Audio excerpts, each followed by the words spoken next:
ഈ എന്തൊരു കഷ്ടമായത്. ഒരൊറ്റ ഫോട്ടോയിൽ ഞാനില്ല. ഇതാ അമ്മ പറയണത്. എന്തോന്നു? അച്ഛന് കുടുംബസ്നേഹം ഇല്ലാന്ന്. ഫോണിൽ ഫോട്ടോ ഇല്ലാത്ത കുടുംബസ്നേഹം തമ്മിൽ എന്ത് ബന്ധമാണ്? എന്റെ അച്ഛ, ഇത്രോ ടെക്നോളജി വളർന്ന കാലത്ത് ഇത്ര ഫോണും ഉണ്ട്, ക്യാമറ ഉണ്ട്, ഒരു ഫാമിലി ഫോട്ടോ എടുക്കാൻ തോന്നിയിട്ടുണ്ട് അച്ഛന്? ഫോണാണ് ഇതിനൊക്കെ കാരണം.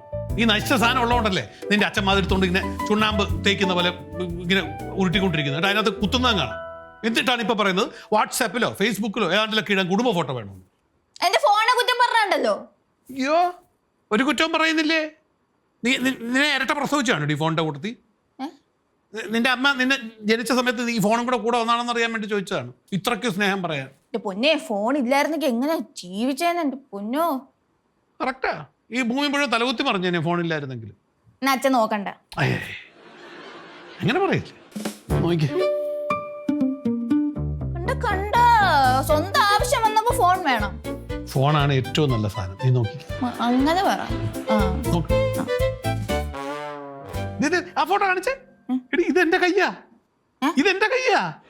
കൈ നീ കണ്ടില്ലേ? മുട്ടുവരെയുള്ള ഭാഗം കാണാതെ. ഒന്നുകൂടെ മാറ്റി നോക്കിയാൽ ചിലപ്പോൾ വല്ല തലയോ കാലോ ഒക്കെ കാണും.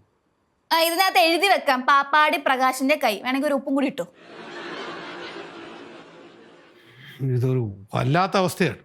ഞാനുള്ള ഫോട്ടോയിൽ എൻ്റെ പുന്നാര ഭാര്യയില്ല, എൻ്റെ പുന്നാര ഭാര്യയുള്ള ഫോട്ടോയിൽ ഞാനില്ല. ഇനി ഞങ്ങൾ രണ്ടുപേരുണ്ടെങ്കിൽ പുന്നാര മക്കളും ഇല്ല. ഇങ്ങനെ പറഞ്ഞോണ്ടിരുന്നിട്ട് കാര്യമില്ല. വല്ല ഫോട്ടോഗ്രാഫേഴ്സിനെ വിളിച്ചിട്ട് ഫോട്ടോ എടുക്കാൻ നോക്കൂ.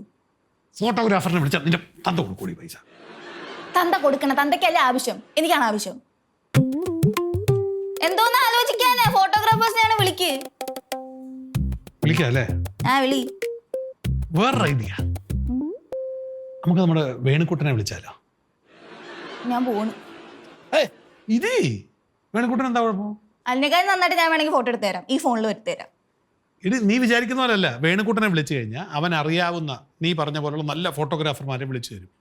പിന്നെ പൈസ അവൻ അഡ്ജസ്റ്റ് ചെയ്ത് കൊടുത്തോളൂ, നമുക്കൊന്നും കൊടുക്കണ്ട.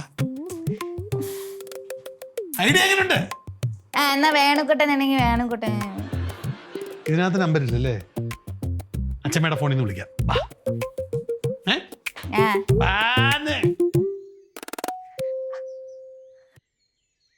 അച്ഛമ്മ, ഈ മരുന്ന് ശരിക്കും കഴിച്ചാ ചേട്ടനൊക്കെ താടിയും മീശ വരും?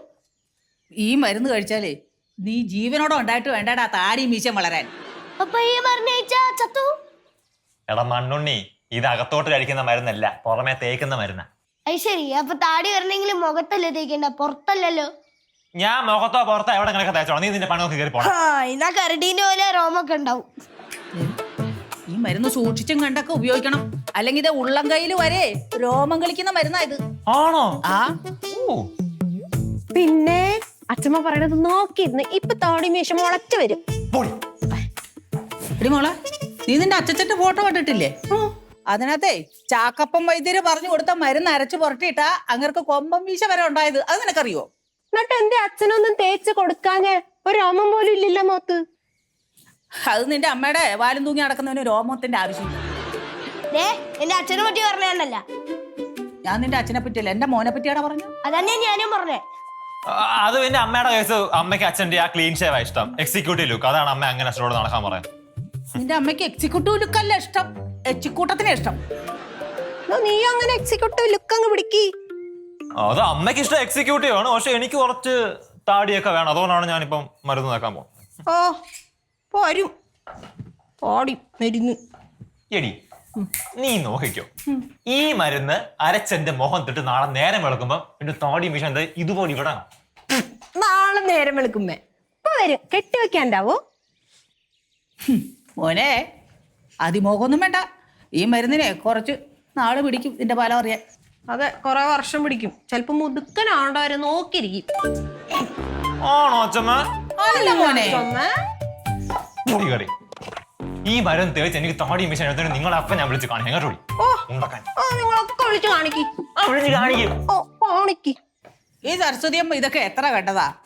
നോക്കിക്കോ, ഇതിന്റെ ഫലമേ ഓടാൻ തന്നെ അറിയൂടെ. ഇതിനകത്ത് ഞാൻ ചില പൊടിക്കൈകളൊക്കെ ചേർത്തിട്ടുണ്ട്. മോൻ പേടിക്കണ്ട, നിനക്ക് ഇഷ്ടം പോലെ താടി മീശ ഉണ്ടാവും. നായക്കറിന്റെ പൊടിയാണോ? നായിക്കറിനെ പൊടി നിന്റെ മറ്റവനെ ആയിക്കോട്ടെ. കേട്ടോടി, നീ പോടാ. അച്ഛമ്മേ ഞാൻ പോകും. ഞാനിത് അരച്ചു കൊണ്ടുവരാം മക്കളെ. കൈ വയ്യ. ഒന്നാ ഇറക്കി. ആ നീ ഇവിടെ കണ്ടി ഇവിടെ വല്ല എന്നൊക്കെ ചേർക്കും പോക്കെ കയറി പോക്കെ എന്താടാ നീ വേണം ചേർത്താലോ എന്നിട്ട് എന്റെ മുഖം വന്ന ചുമ അരച്ചിടാ അരച്ച് തരണ്ട വേണ്ട പുണ്ണി ചേച്ചി ഇവിടെ നിർത്തണേ നീ പുണ്ണി ചേച്ചി ഇവിടെ നിർത്താൻ കയറി പോ നീ പോയി നിന്റെ ലൈവ് ഇട് പോ കണ്ട മുളയ്ക്കുമ്പോ വിളിക്കണേ ആ, മുളകും വിളിക്കാവേ. വിളിക്കണേ ആ, ആ. മക്കളെ ഇത് ഇത്തിരി ചേർത്ത് ഇങ്ങോട്ട് നോക്ക്. ഇതതിന്റെ അവൾ ഇതിന്റെ അടുത്ത് വന്ന അടുത്ത അടുപ്പിച്ചേക്കടി ചേച്ചി എന്ന് നോക്കണ്ട ഓടിച്ചു വിട്ടു ഞാൻ കണ്ട നീ എന്റെ കൈ കീഴെ വന്നിക്കാൻ ഒരു സമാധാനം മരുന്ന് നടത്താൻ അരക്കുന്നിടത്ത് ആരും മിണ്ടാൻ പാടില്ല. പൊട്ടിയാന് വല്ല മരുന്നുണ്ടോ മനുഷ്യന്റെ പല്ല് പോയെന്നാണ് കുറച്ചേരത്തെ അണ്ണാഹിലൂടെ തേച്ച കയ്യപ്പരട്ടിയോ അവിടെ രോമം ഉണ്ടാവും. എന്നിട്ട് നോക്കടാ